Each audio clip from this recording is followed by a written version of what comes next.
¿Puede el eco de un motor olvidado acallar el rugido amenazante que perturba la calma ancestral de Jerez?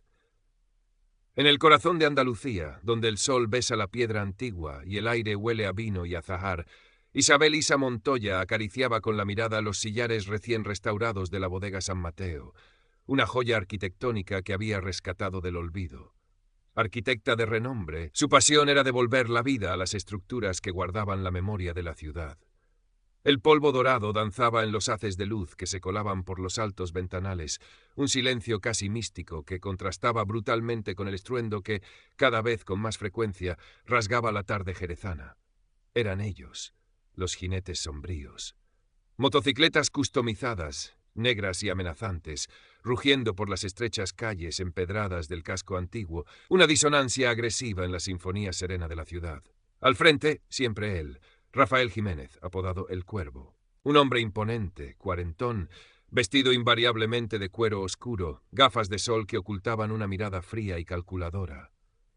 Su presencia era una sombra que se cernía sobre la vibrante vida local, un depredador estudiando su territorio. Los rumores corrían como el fino que se escapa de la copa. Extorsión a pequeños comercios, intimidación velada, una atmósfera de miedo que empezaba a empañar el orgullo jerezano. Isa observó desde el andamio cómo un par de jinetes detenían sus máquinas frente a la pequeña taberna de enfrente, el rincón de Pepe. No necesitó oír las palabras para entender la tensión en los hombros del dueño, la forma en que asentía con la cabeza baja. Sintió una punzada de inquietud, una rabia sorda. Apartó la mirada, concentrándose en el plano que sostenía, pero sus manos, normalmente firmes al trazar líneas precisas, temblaron ligeramente. Una sensación olvidada, un eco de adrenalina y control vibró en su memoria, un recuerdo agridulce de otra vida, de otro tipo de precisión medida en curvas y contravolantes, no en ángulos y proporciones. Sacudió la cabeza, intentando alejar fantasmas. Su vida ahora era esto: la calma, la estructura, la restauración, la estabilidad que tanto había buscado. Pero la estabilidad de Jerez empezaba a resquebrajarse. Y el Cuervo no tardaría en posar sus ojos rapaces sobre su proyecto, sobre la bodega San Mateo, el símbolo de la resistencia silenciosa de la ciudad a la decadencia. Los días siguientes confirmaron sus temores.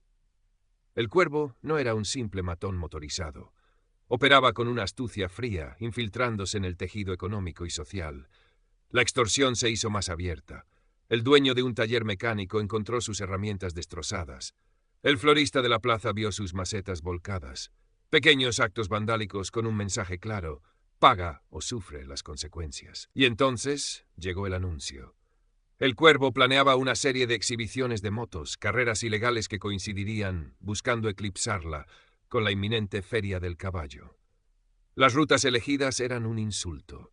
Carreteras secundarias que serpenteaban entre viñedos centenarios, caminos rurales cuyo firme histórico apenas soportaba el tráfico agrícola, mucho menos el paso salvaje de decenas de motocicletas. El daño al patrimonio paisajístico y vitivinícola sería incalculable. La gota que colmó el vaso llegó una tarde, cuando el sol teñía de ámbar las paredes encaladas. El Cuervo, flanqueado por dos de sus jinetes, se presentó en la obra de la bodega.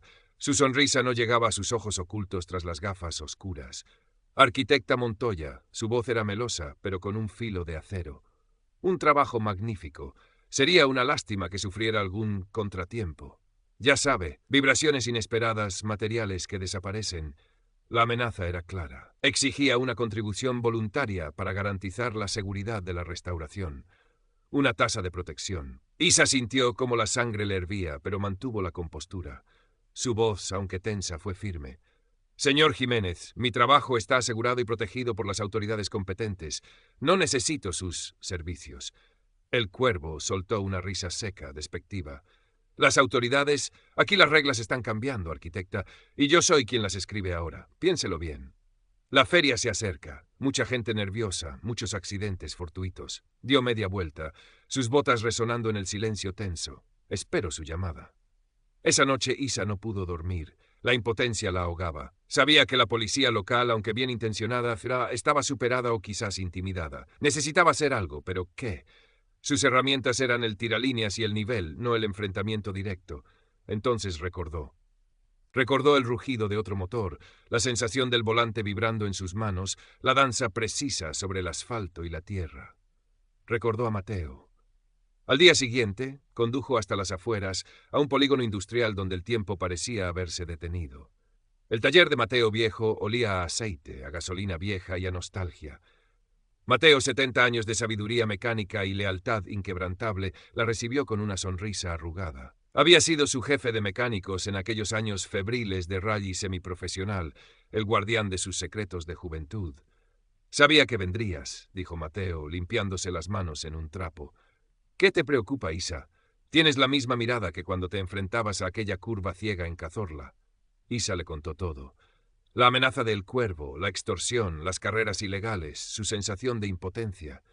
Mateo escuchó en silencio, sus ojos, que habían visto motores rugir y pilotos triunfar, ahora fijos en ella con profunda comprensión.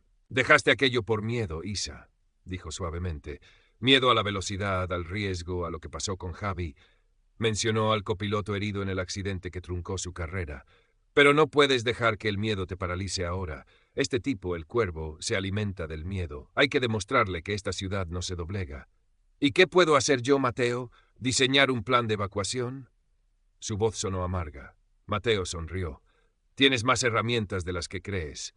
Tu cabeza, tu precisión, tu conocimiento de cada palmo de estas carreteras y...»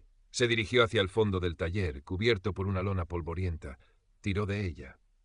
Debajo descansaba una silueta familiar, elegante y dormida. Un Alpine 110 azul, su antiguo coche de rally. «Este motor no ha olvidado cómo rugir, Isabel, y tú tampoco has olvidado cómo escucharlo». La visión del coche despertó algo en Isa, una mezcla de temor y una chispa de la vieja llama.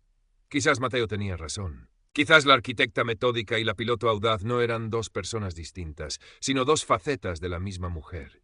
Y quizás, solo quizás, Jerez necesitaba a ambas ahora mismo. Mientras Isa redescubría su conexión con el Alpine azul en las sinuosas carreteras secundarias al anochecer, sintiendo cómo la máquina respondía a sus manos con una memoria muscular casi olvidada, otra figura observaba las idas y venidas de los jinetes sombríos con creciente determinación. Sofía Carmona, una joven periodista de un blog de noticias local independiente, Jerez Despierta, olfateaba la historia. Había recogido testimonios anónimos de comerciantes asustados, había documentado las rutas preferidas de la banda, sentía la creciente tensión en la ciudad. Carecía de recursos, pero le sobraba valentía. Un encuentro casual en una cafetería cercana a la obra de la bodega San Mateo las unió. Isa, buscando un respiro, reconoció la mirada inquisitiva de Sofía. Sofía, a su vez, había oído hablar de la arquitecta que se había enfrentado a El Cuervo. Tras una cautela inicial compartieron información. Isa aportó su conocimiento estratégico del terreno y su percepción de la organización de la banda. Sofía, su red de contactos discretos y su habilidad para investigar. Nació una alianza improbable.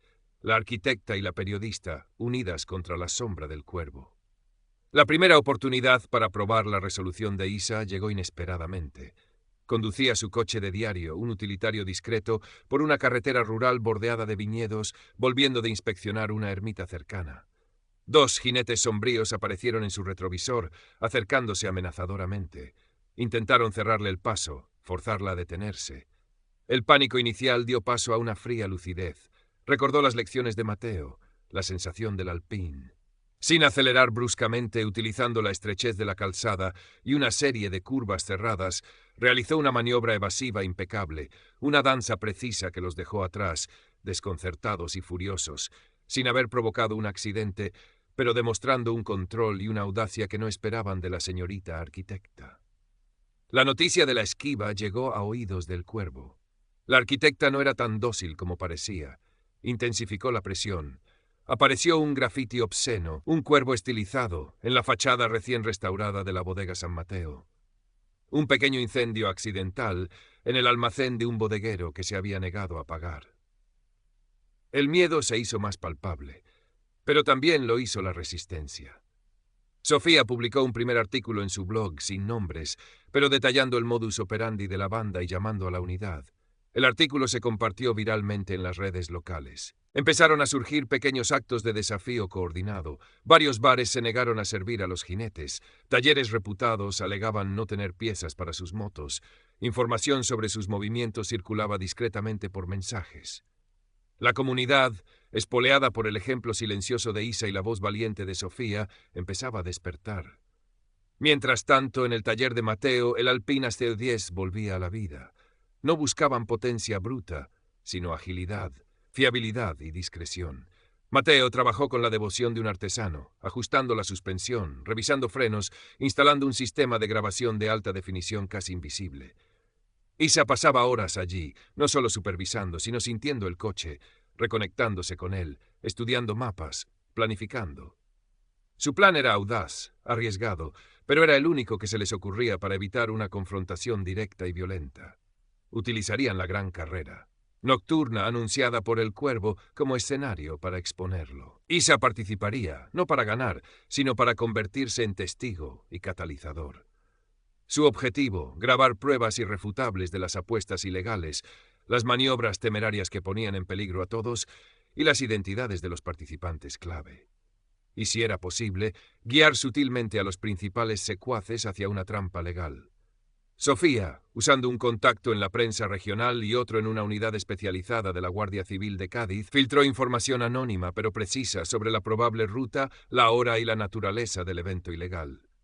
No esperaban una redada masiva, que podría ser peligrosa, sino una intervención quirúrgica, selectiva, basada en las pruebas que Isa pudiera obtener en tiempo real. Justo entonces llegó una ayuda inesperada. Un joven aprendiz de alfarero, cuyo taller regentaba un viejo amigo de Mateo y de Isa, se acercó a ellos visiblemente nervioso. Su hermano mayor era uno de los jinetes sombríos, Miguelito. No estaba cómodo con la escalada de violencia y miedo, pero temía al Cuervo. De forma anónima, a través del alfarero, les hizo llegar un detalle crucial. Un cambio de última hora en un tramo de la ruta de la carrera. Una desviación por un camino de tierra apenas conocido, que el Cuervo usaría como atajo personal y punto de reunión secreto para recoger las apuestas más importantes. Era la pieza que faltaba en el rompecabezas de Isa. La noche de la carrera llegó, cargada de electricidad. La Feria del Caballo llenaba el centro de Jerez de luz y alegría, pero en las afueras, en las carreteras secundarias que serpenteaban hacia la sierra, reinaba una tensión oscura. Decenas de motos se congregaban en el punto de partida acordado, un descampado polvoriento. Apostadores con fajos de billetes, mirones atraídos por el peligro y los jinetes sombríos, sintiéndose dueños de la noche. El Cuervo supervisaba todo desde su imponente moto negra, exultante esa voz. Isa llegó en el Alpine azul, discreta, sin insignias de rally, solo la elegancia funcional de la máquina. Aparcó ligeramente apartada, observando, sintiendo el latido acelerado de su propio corazón, mezclándose con el rugido expectante de los motores. Llevaba un mono de conducción oscuro, el casco puesto, ocultando su identidad. Dentro del coche, las cámaras grababan. Mateo y Sofía estaban apostados en un punto elevado con vistas a un tramo clave de la ruta, equipados con prismáticos y un teléfono satelital para comunicarse con el contacto de la Guardia Civil.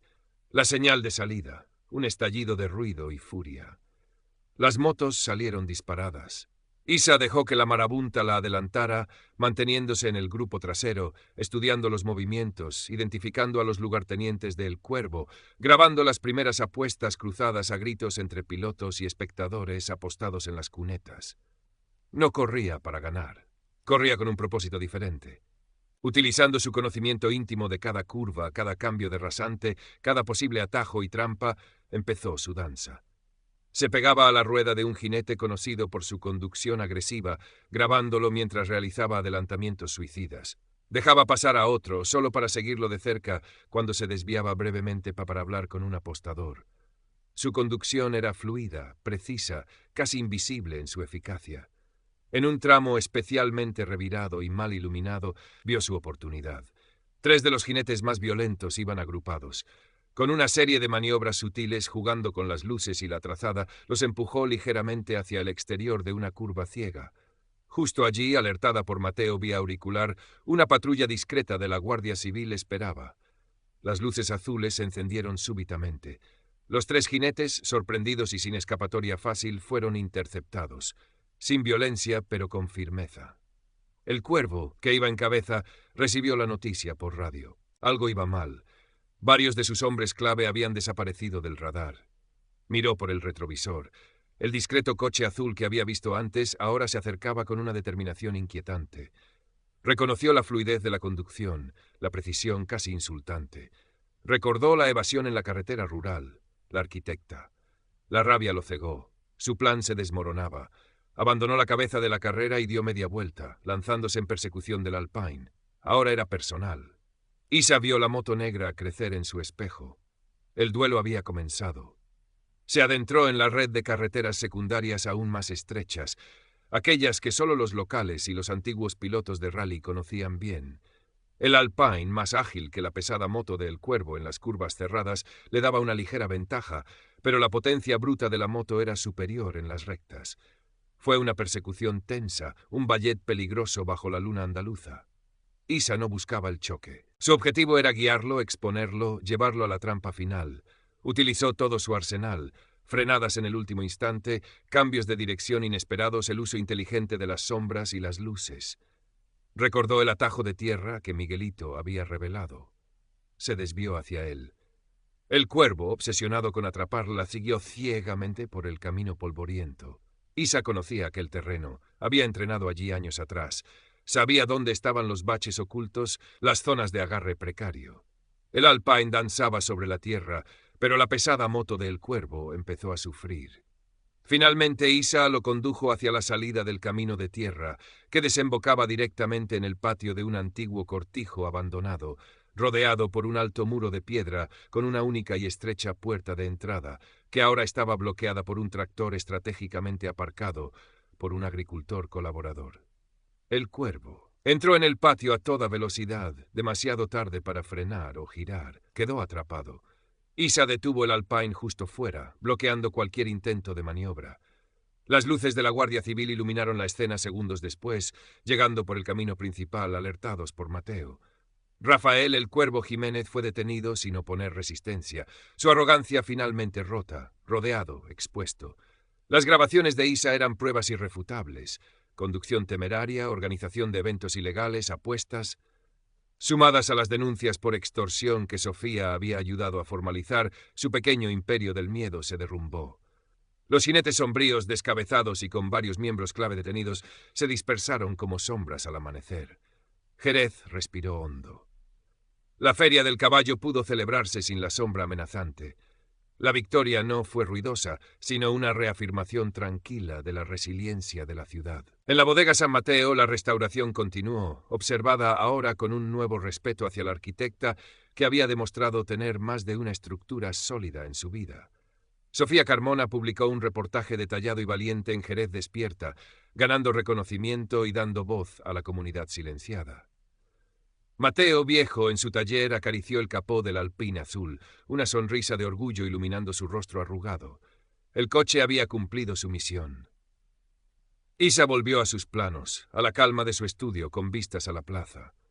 Pero algo había cambiado en ella.